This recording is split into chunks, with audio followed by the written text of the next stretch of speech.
Nah, jadi paradigmanya adalah setiap orang itu bahagia menurut kamu apa? Dan itu saya udah ngomong sama banyak anak-anak ya, remaja gitu, karena saya 5 tahun di Rusun Marunda. Saya memiliki kurang lebih 32 anak-anak asuh di sana. Dan selama 5 tahun itu waktu saya di yayasan, setiap weekend itu saya di sana. Saya ngajar pengembangan diri, terus juga ngajar dance. Saya nggak bisa dance, tapi saya panggil guru untuk ngajar mereka dance karena potensi mereka ada di situ, suka dengan itu, mereka berkreasi. Ketiga, saya ngajar yang namanya pemberdayaan, bentuk bikin batik dan lain-lain. Terus juga saya ngajar mereka untuk ikut drama. Jadi mereka bisa tampil gitu, karena itu pengembangan kepercayaan diri mereka gitu. Tapi juga ada satu hari di mana yang kita nggak usah ngapa-ngapain, kita main karet. Bayangin nggak sih sebesar ini main karet gitu? Main karet yang begitu bukan? Bukan, Oh, yang putaran gitu. Main karet, main congklak gitu ya. Terus juga ngajak, ada teman yang punya saksofon, dia mau ikutan untuk jadi volunteer ngajar mereka. Bayangin 5 tahun saya di Rusun Marunda, pemberdayaan sampai mengajarkan anak-anak remaja, sampai ke pengembangan dirinya, karakternya dan semuanya. Nah, jadi saya kasih tahu ke mereka bahwa pernikahan bukan hanya sekedar pernikahan, tapi pernikahan dengan hubungan yang sehat. Nah, saya tanya, menurut kamu pernikahan yang bahagia itu seperti apa? Oke, mereka bilang ada yang punya anak. Ya, pertama pasti membahagiakan orang tua, gitu kan? Membahagiakan orang tua. Oke, jadi pernikahan kamu untuk membahagiakan orang tua. Iya Kak. Oke. Terus punya anak. Kemudian bagaimana membesarkan anak dan mendidik anak serta memberikan sekolah yang baik. Setelah itu gimana anak tumbuh sehat, cantik dan punya suami yang nggak susah seperti saya sebagai ibunya, gitu. Atau yang laki-laki, anak saya laki-laki bisa mendapatkan karakter yang lebih baik daripada saya, ya. Terus juga itu berputar. Kehidupan kebahagiaan rumah tangga itu berputar cuma sampai di situ. Nggak ada satupun yang mereka bilang saya pengen pernikahan yang hubungannya tuh sehat dan baik-baik saja, nggak ada. Jadi mereka berpikir adalah pernikahan itu lingkarannya menikah, membahagiakan orang tua, punya anak sekolah dan kawin. Ya itu mungkin mereka melihatnya dari contoh-contoh sekitarnya. Apa yang mereka lihat, ya kan? Tapi di lingkaran pernikahan itu, di lingkaran kebahagiaan, saya menyebutnya sebagai rantai kebahagiaan. Di situ di tengah itu ada hubungan yang sehat. Mereka bisa loh ngejalanin semuanya. Mereka bisa membahagiakan orang tuanya, menikah, walaupun uangnya dari pinjol sekalipun, gitu ya. Terus juga mereka punya anak, mereka bisa sekolahin. Mereka bilang, wah saya tadinya pikir nggak bisa sekolahin, ternyata Allah Maha Baik.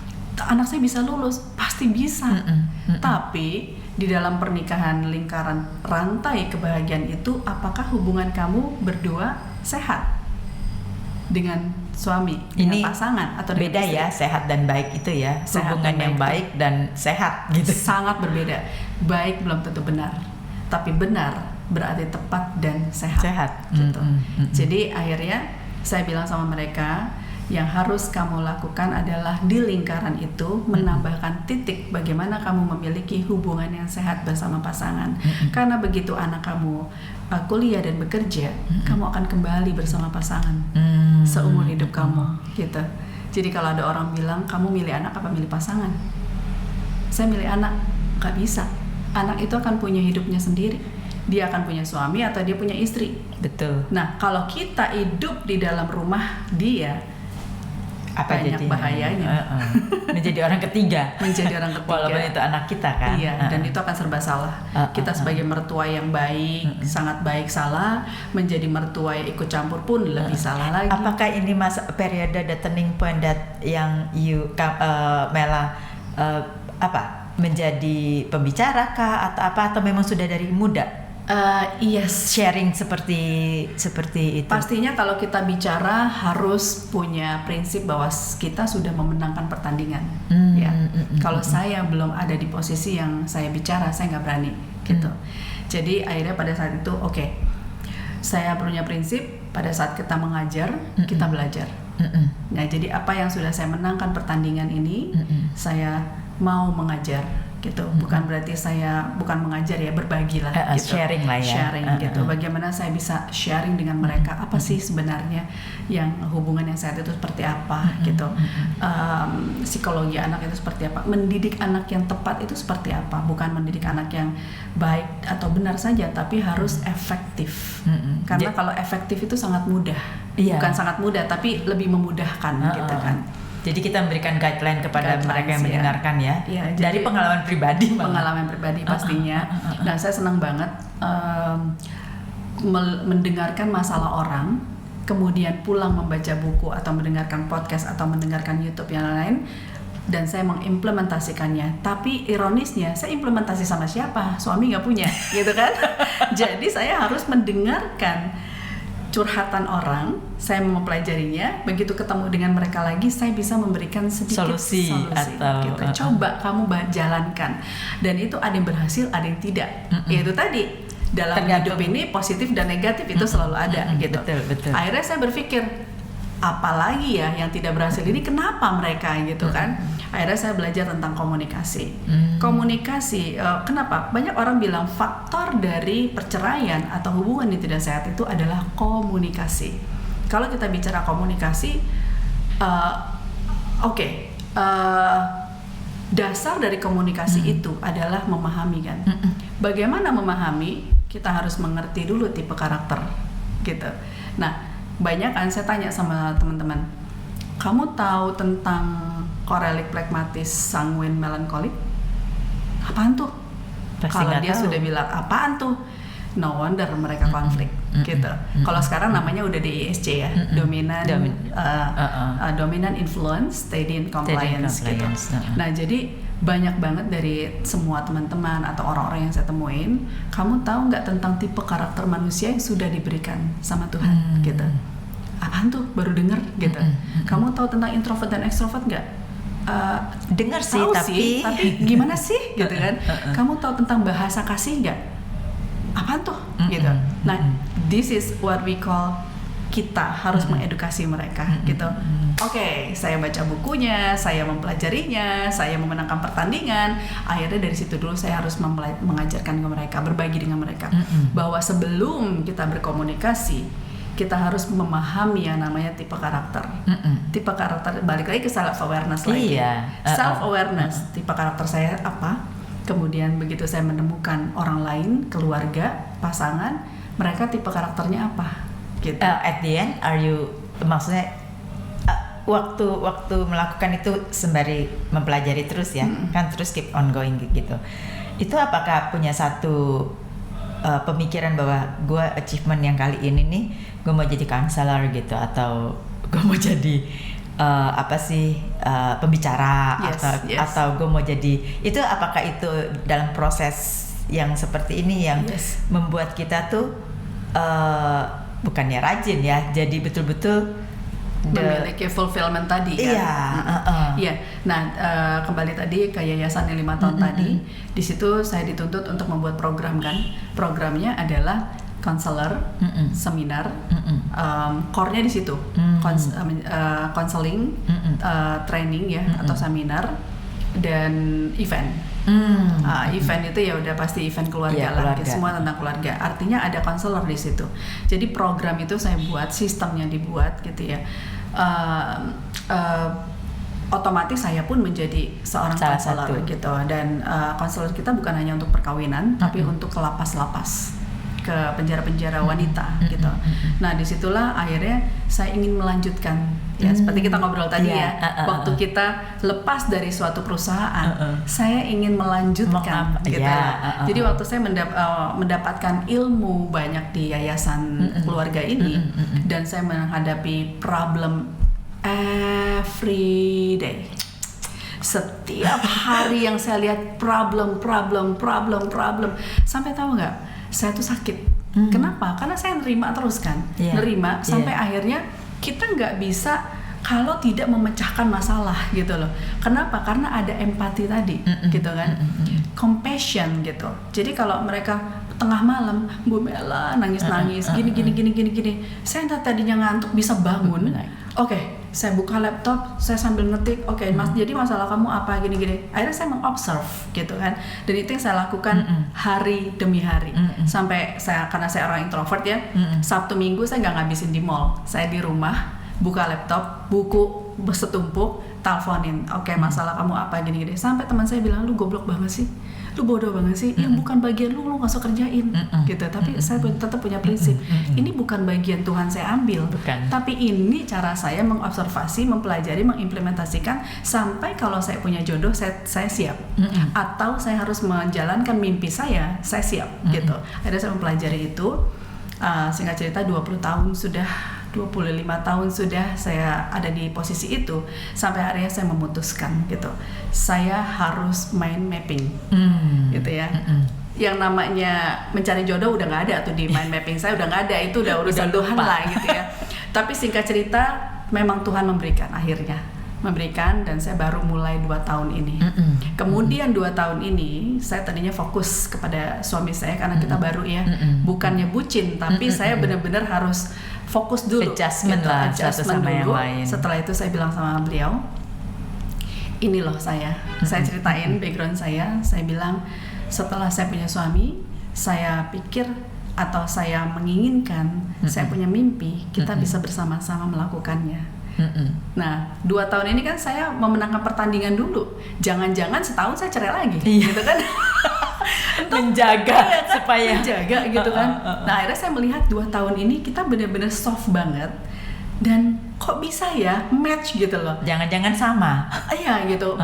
Ya enggak, pasti enggak. Pasti enggak, maksudnya sama dalam hal pemikiran. Betul. Ya kan, betul, karena betul. kalau tidak kan tidak sesoft ini. Betul. Tapi ingat ya, laki-laki tetap ego. Iya pasti. Egonya tinggi banget. Pasti. Nah, tapi karena 25 tahun saya mempelajari gitu ya, bahwa kita yang harus berubah, kita yang harus tunduk, kita yang harus merendahkan, Mengalah untuk mengalah dan semuanya ya, strategi. Perempuan itu kan strategis ya kan.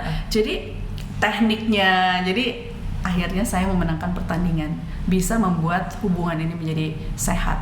Banyak yang bilang, kamu kan baru 2 tahun, lihat aja nanti. No, saya nggak mau punya prinsip itu.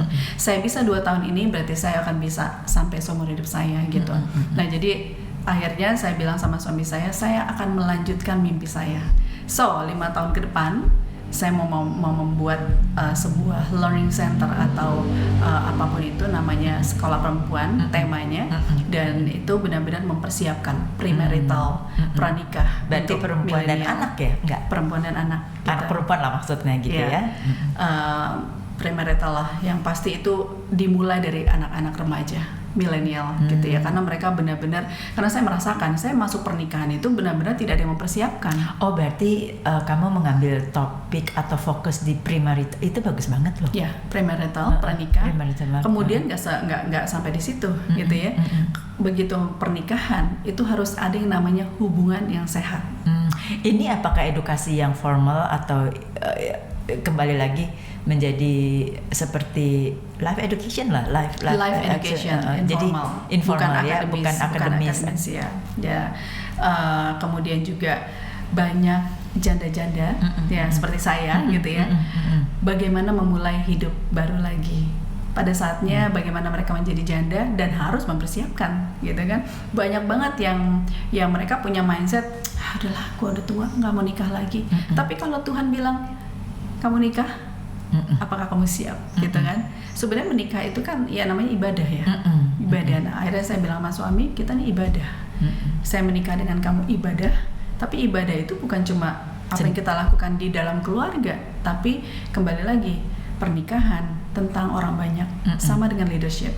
Leadership itu tentang orang banyak gitu. Jadi akhirnya kita harus memenangkan pertandingan dulu nih. Selama 2 tahun saya benar-benar ya kembali lagi self awareness, merenungi, kemudian saya mencoba mengimplementasikan.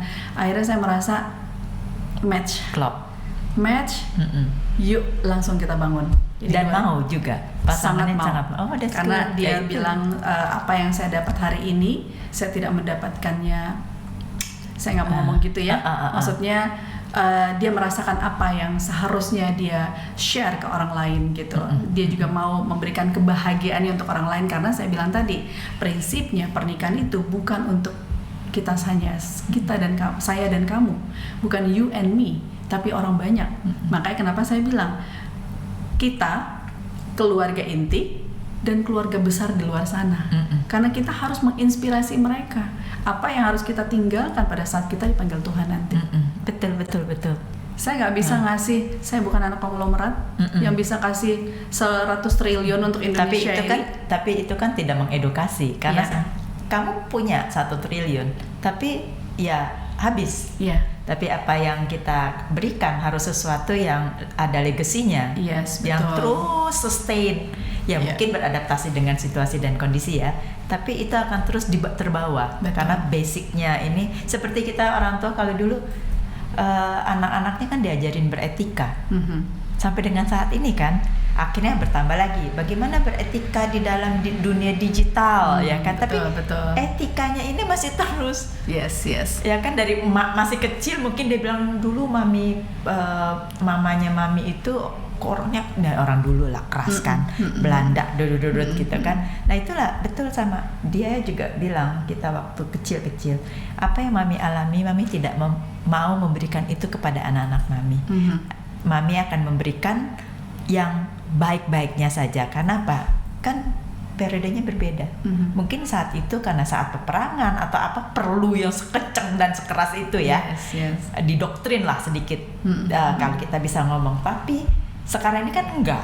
Nah, kebebasan itulah, kemerdekaan itu yang kalian mesti jalankan, tapi tetap dengan etika yang ada rule-nya, dan itu yang masih Dan sekarang mengedukasi itu mudah sekali kan? Iya. Kenapa? Karena kayaknya sudah online. Mudah-mudah susah mudah loh. Susah mudah ya? Karena kan kita bilang mudah sekali ya, karena ada digital. Tapi kan apakah itu masuk? Apakah itu kayak kita bilang, apakah itu kita kayak sniper? Kalau menurut saya target. sangat efektif dan berdampak. Kenapa? Karena kita nih manusia ini punya otak kognitif ya. Otak kognitif itu merekam, tugasnya merekam. Gitu walaupun dia belum melakukan, walaupun dipikir ada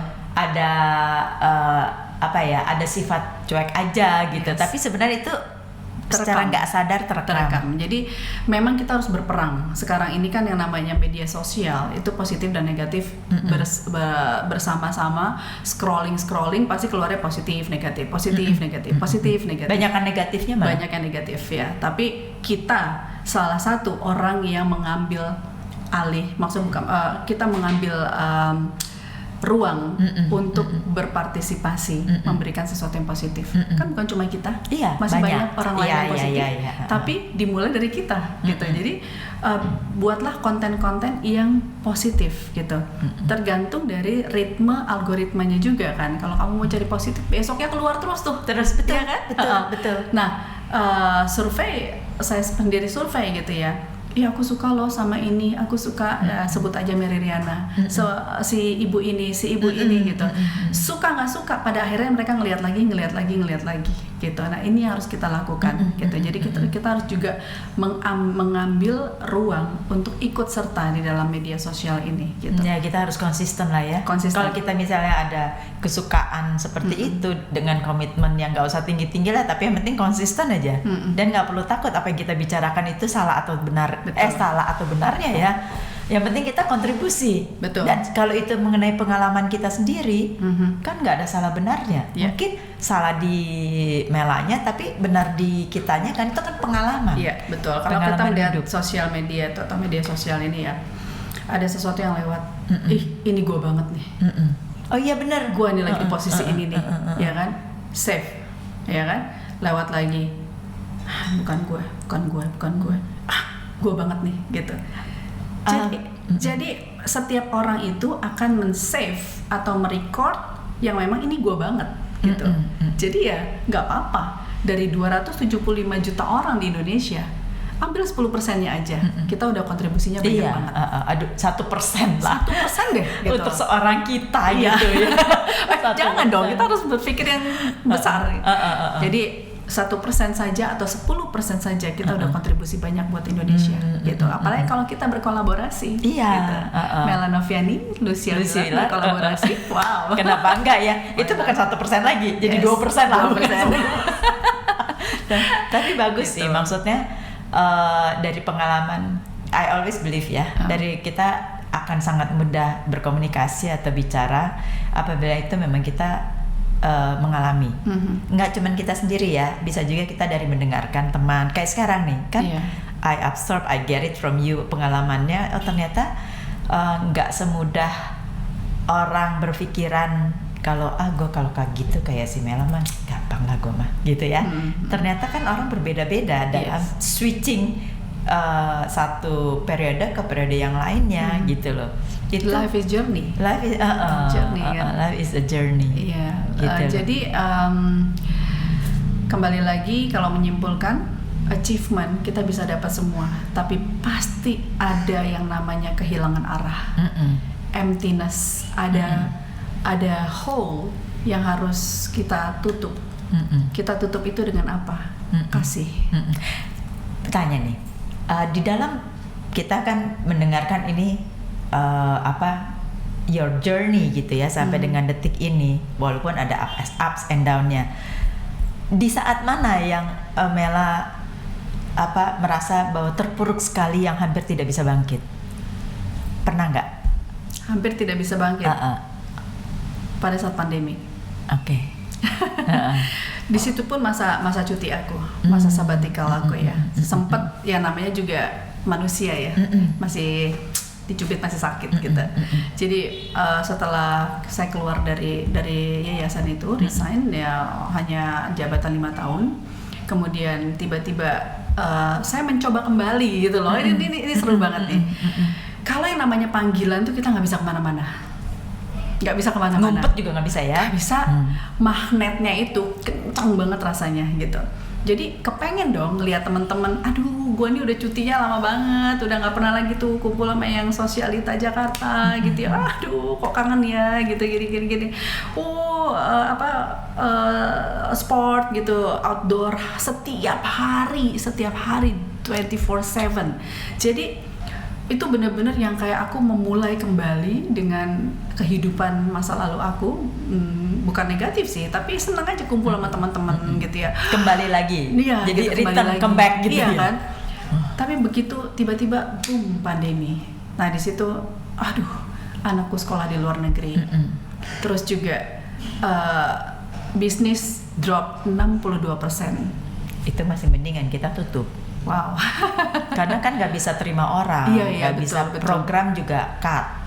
Company kan iya betul, tutup, 62% gitu ya. Terus aku membayangkan bahwa dua alternatif pemikiran pada saat itu, bisa nggak kamu cuti dulu nggak usah kuliah, tapi kok kayaknya aku memutuskan excitednya dia gitu ya. Tapi akhirnya masa pandemik itu benar-benar masa cuti, benar-benar yang kok kayaknya tidak adanya kedamaian itu kembali lagi gitu. Nah pada akhirnya masa pandemik itu benar-benar saya harus bagaimana, saya harus melakukan apa gitu. Di masa pandemik yang susah begini, saya mau kembali memberi gitu. Nah pada saat masa pandemik itu saya melakukan podcast solo. Jadi bikin ruangan podcast di rumah. Kalau ada follow IG mindset perempuan ID. Mindset perempuan.id. Di situ saya mulai mencoba bikin podcast solo di rumah gitu, memberi lagi gitu ya. Dan itu responnya bagus banget gitu, responnya bagus walaupun orang Indonesia ini jarang komen, jarang like. Iya. Tapi kita bisa melihat respon di belakangnya gitu. Dan biasanya jangkauan orang dekat kita seperti terlihat tidak mensupport kita, tapi ternyata justru yang merasa mereka menerima dan mendapatkan manfaat dari kita itu justru orang-orang yang jauh gitu.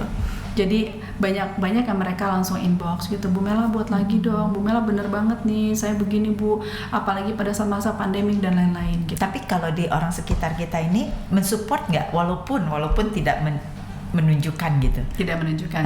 Kan ada gitu ya. Mereka sangat mensupport pastinya ya, kita harus berpikir yang positif dan proaktif. Mereka pasti mensupport gitu. Kenapa? Karena mereka dengan masalahnya sendiri, dengan konfliknya sendiri, tapi dengan adanya otak kognitif suatu hari akan bermanfaat buat mereka gitu. Jadi kalaupun mereka belum ada bersama kita, nggak apa-apa gitu, karena semua orang ada masanya, setiap masa ada orangnya. Ada orangnya. Ya, Apa tadi namanya? mindsetperempuan.id. Sering lihat hashtagnya sih mindset di IG ya. Di IG. Mindsetperempuan.id. Okay. Nah, ini banyak pertanyaan. Kenapa mindset perempuan?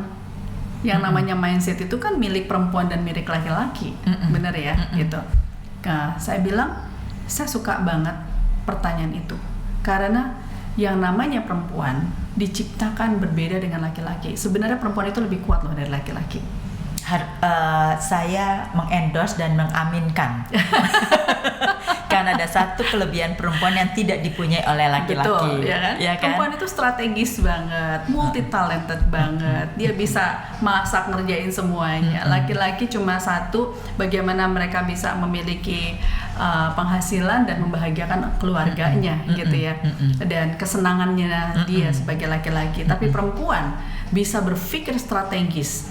Jadi perempuan itu bisa membangun istana atau meruntuhkan istananya sendiri. Jadi dari perempuan lah gitu ya. Dari perempuan lah yang namanya dunia ini bisa dibentuk gitu. Terus juga bayangin waktu pandemi, siapa kontribusi terbesar? Pemberdayaan perempuan. Ya kan? Dari situ loh paling besar yang membantu perekonomian Indonesia atau negara pada saat pandemi gitu. Jadi perempuan itu memang udah tiang semuanya. Jadi gitu. kita mesti percayalah behind the great man there is a woman.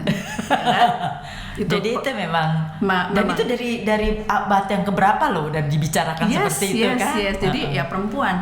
Tapi pada kenyataannya nanti pada saat kita melakukan workshop, kita boleh panggil laki-lakinya loh. Oh iya dong. Ya, gitu. Jadi kan seru biar, kan? Satu seru, kedua biar mereka juga mengetahui. Betul. Karena mereka kan punya anak perempuan, punya istri, punya ibu, ya kan? Betul. Nah, bagaimana mereka masuk ke dalam pemikiran perempuan yang katanya complicated. Sebenarnya nggak complicated sih ya, tapi karena kamu bilang tadi multitasking, harus mikir strategi dengan income yang dikasih uang belanja 1 juta bisa memenuhi 1 bulan, itu kan you have to manage gitu kan? Ya, itu tadi ada di dalam hubungan yang sehat. Hubungan yang sehat itu dimulai dari komunikasi. Komunikasi dimulai dari memahami tipe karakter, bahasa kasih, dan juga yang namanya pengertian. Kamu buka konselor nggak sebenarnya? Kapan? Nggak, maksudnya at the now gitu loh. Oh, sekarang aku nggak buka konselor secara, ya tadi yang saya bilang kan sekarang kan lagi fokus kemarin ngurusin suami kan. Ini baru mulai dong berarti. Baru mulai. Oh, kalau gitu kita meeting at the critical point tuh. Tadi bilang kan, semua masa ada orangnya, semua orang ada masanya. Ini saya dengar dari suami saya. Jadi itu universe semua ada iya kan? Ada saatnya. Ada saatnya, semua ada waktunya gitu. Dan nothing more, nothing less. Tepat gitu lah. Jadi 2025 ini udah mind mapping, membuat learning center itu, counselor. Tapi sebelum ini terjadi, ke belakang itu suami saya tuh sampai bilang, kamu kenapa nggak buka konselor aja sih? Kenapa? Karena setiap hari kita ini jadi tempat curhat. Semua teman-teman gitu ya. Saya nggak kasih solusi banyak, tapi saya lebih mengarahkan aja gitu. Karena yang namanya konselor itu bukan memberi solusi, tapi lebih mengarahkan. Coaching, ya kan? Coaching dan apa yang kamu lakukan di belakang kemarin dan apa yang kamu mau lakukan di depan nanti. Gitu. Lebih menggali. Jadi menggali, tahu problemnya apa, itu yang kita show it ke mereka, problemnya ini sebenarnya. Ngejalaninnya seperti apa. Iya. Jadi kalau sama teman-teman itu aku bilang sama suami, aku nih di jidatku ada tulisan silakan curhat nggak sih? Aku bilang, dia ketawa karena semua itu rasanya bukan karena jidat itu ya, karena mereka nyaman, karena mereka tahu kita lebih banyak mendengarkan, sama persis kupingnya 2. Ya kan? Pada saat kita bicara mereka pasti mendengarkan. Betul. Karena sesuatu yang kita sudah cerna dulu sembari dengerin mereka ngomong. Iya, kita harus menjadi pendengar yang no judgment. Betul. Itu yang membuat mereka nyaman kan. Nyaman. Ya, jadi ini yang saya mau lakukan di 2025 ini sampai 2030. Sampai 2045. Sampai 45. Generasi muda. Karena generasi muda 2045 itu dimulai dari sekarang kan gitu. Dan kalau ditanya visi misinya, saya memiliki visi mereduce angka perceraian di Indonesia. Gila nggak tuh? Indonesia banget, gede banget. Kadang-kadang aku bilang lebay banget sih lu Mel gitu. Tapi apapun itu, tetap pada prinsipnya saya mau mereduce angka perceraian di Indonesia. Dengan cara apa? Ya misinya salah satunya adalah podcast, menulis buku, memberikan kontribusi di media sosial, terus juga training offline untuk di desa-desa gitu ya. Sebenarnya nggak kata susah ya, karena susah. Kan ada di diri kamu sendiri gitu, maksudnya ada di diri kita sendiri, tinggal kemauan aja. Kemauan yang kuat ya, kalau ada kemauan aja sih oke lah ya, tapi kalau nggak kuat ya setengah jalan berhenti loh. Kalau ada orang-orang mengatakan 285 juta orang di Indonesia, lu bisa bantu apa buat mereka? Saya cuma mau ambil yang 1-10% aja kok. Itu pun sudah cukup. Itu sudah cukup, dan mereka yang akan meneruskan. Ingat, 1% dari satu keluarga. Anggap satu orang dari satu keluarga itu berarti kamu sudah mengedukasi minimal 4. Betul. Ya kan? Jadi kalau kita bicara yang namanya perempuan masa kini dan Kartini masa kini, ya inilah. Iya. Yang kita harus memperjuangkan. Saya ini produknya Kartini loh. Oh ya. Kita bisa seperti ini karena Pak Kartini yang memperjuangkan. Nah, sekarang kita yang meneruskan perjuangan estafetnya dia. Betul gitu. Kan? Selama ini kan orang mengenal bahwa Kartini itu adalah emansipasi. Tapi sebenarnya kan what is behind the emansipasi itu kan kesetaraan. Ya, untuk bisa setara sebenarnya yang di fight oleh Kartini adalah pendidikan. Yang kita ngomongin nih selama nggak tahu berapa lama. Itu kan selalu pendidikan kan. Sharing itu adalah sebenarnya educated. Gitu loh. Betul. Jadi educating orang lah. Maksudnya terserah lo mau terima nggak terima, pokoknya ya gue sharing aja. Iya, betul. Nah, itu dia yang punya kognitif di sini itu kan. Jadi mereka merekam dulu. Betul. Mungkin pertamanya denial. Ini si Mela ngomong apa sih, Lucy ngomong apa sih, sotoy gitu. Tapi kan you don't know bahwa ternyata ucapan Mela 2 tahun lalu itu bisa menjadi salah satu solusi saya. And it's proven kepada anak-anak yang ada di Rusun Marunda. Dan saya lupa saya pernah ngomong apa. Jadi kalau mau bukti ada di inbox saya ya. Jadi di inbox itu dia bilang begini, Kamela, saya cuma bilang wow keren gitu. Iya dong Kamela, aku ingat banget Kamela pernah ngomong gini. Saya mata saya langsung ada di sebelah kiri. Kalau mata kita di sebelah kiri berarti kita mengingat kan. Kapan ya saya ngomong apa ya saya ya? Yang mana ya? Baru dia perjelas. Itu loh Kak, yang Kakak bilang kita harus keluar dari, jadi di sana tuh benar-benar terisolasi sekali kan. Yang keluar dari zona nyaman dan harus keluar dari Rusun Marunda untuk kita bisa memiliki kualitas hidup yang lebih baik. Nah, akhirnya dia benar-benar mau jump keluar dari Rusun Marunda. Dia berani. Dia sekarang udah sarjana hukum. Dia sekolah subsidi dari salah satu universitas di Pamulang gitu. Jadi saya bilang wow gitu ya, apa yang kita pernah ucapkan itu dampaknya besar banget. Bayangin kalau dia sekarang masih ada di Rusun Marunda dan masih yang mungkin setelah maksud dia sudah kuliah, mungkin dia bisa balik lagi ke situ untuk berbicara hal testimoni. Dan akhirnya ini kan legacy seorang Mela yang berbicara sesimpel dan selupa itu setelah berapa tahun itu menjadi satu titik di mana si anak ini yang menyambung, melanjutkan. Sama persis dengan si Kartini. Kalau kita tahu bahwa membaca Kartini, ternyata dia memang awalnya fighting untuk pendidikan, ya kan? Dengan pendidikan kita mempunyai hak yang sama dalam bekerja. Tentu kita mesti fight lagi karena gaji kita lebih rendah daripada laki, misalnya seperti itu kan. Tapi kan banyak Kartini selanjutnya yang melanjutkan sampai sekarang kita bisa bicara seperti ini dengan kebebasan yang seperti ini. Betul. Kita harus bikin manusia itu educated. Educated itu kan bukan bicara gelar ya, tapi mereka mengimplementasikan apa yang mereka pelajari, pelajaran yang baik-baik itu namanya educated kalau menurut saya ya gitu.